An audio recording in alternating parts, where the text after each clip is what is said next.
Okay, hari ni kita nak guna pelet cucuk Ustaz Hayat Jom. Nak faham tadi? Tak nak dengar orang cakap.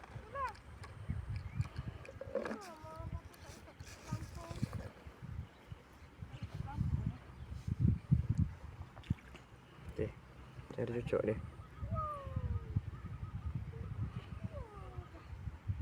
Ikut saya katakan. Kalau macam ni boleh masuk 3.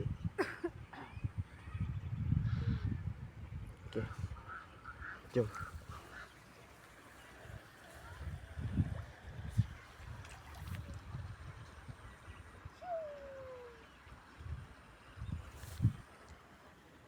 Nah, tutup.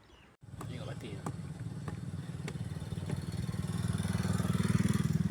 Ni hasil kita mancing ni. Guna pelet cucuk tadi.